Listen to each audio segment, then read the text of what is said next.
Welcome to week 21, assignment 1. We're going to be working on animations, and so you need to have last week's PowerPoint, and what we are going to be doing is we're going to be putting 2 animations on each slide. If you want to see the Microsoft version of showing you how to do this, you can click here.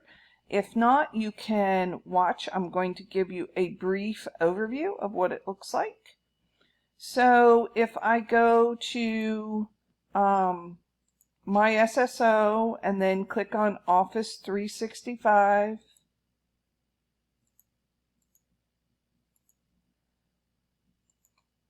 and then on the left-hand side, it'll say PowerPoint, or it will say it over here.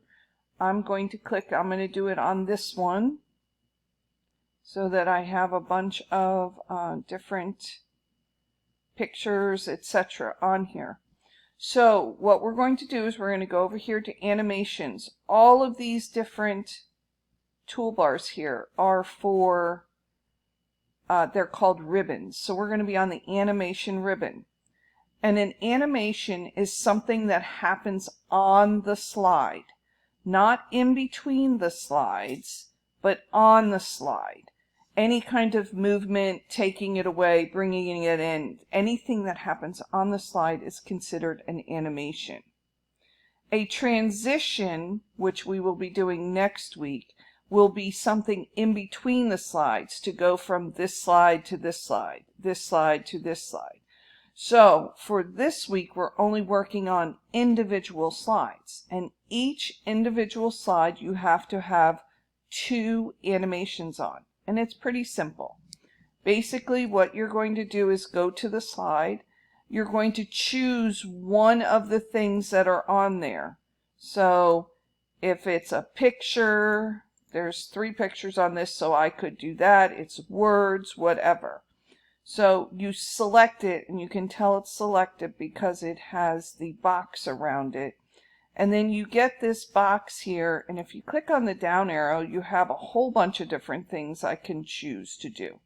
So I'm going to do grow, shrink, and then I'm going to click on my second one, which is my name, and I want it to fly in.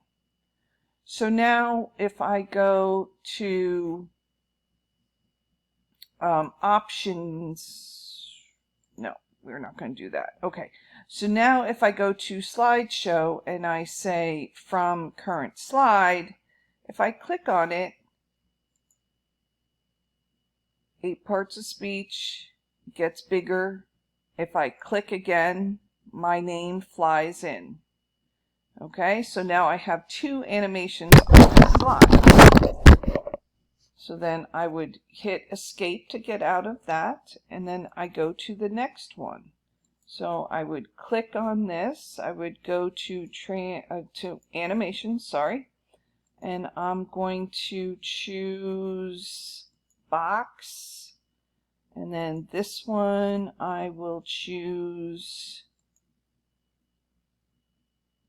stretchy. I don't know what that does particularly, but we will go ahead and see. So if I go here to slideshow, from current slide, if I click on it, you can see it did something, and if I click on it, oh, it took it away. Look at there.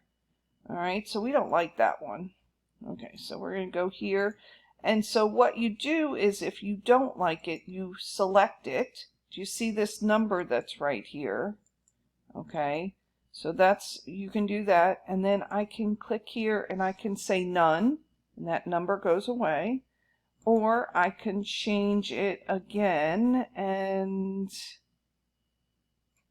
oh no, that's exit. Okay, so that's my exit ones, never mind. Okay, so this is my entrance one, so we're going to do random bars, and then we're going to go over here to slideshow from current. So there's my noun, and there's my picture. Now, we'll go, if you hit escape, you can go back again. Now what I want to do is I have my noun.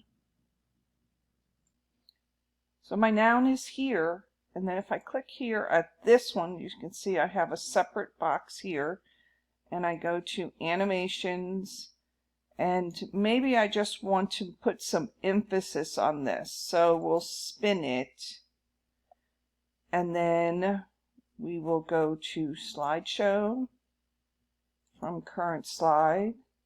If I click the button, it spins it. So you need to put 2 animations. You need to move it, make it emphasis, any of the ones that are here, any of these animations, you need to make them 2 of them on each slide. Okay? If for some reason you do them in the backwards order, like so this one is number 1, this one is number 2, and this one's number 3. Let's just say I want number 2 to happen first. I can move it earlier. And now this becomes 1, this becomes 2, this becomes 3. So there, it's very easy to personalize. All right. If you have any problems or questions, please message me and I will get back to you as soon as possible. If not, I will hope to see you soon.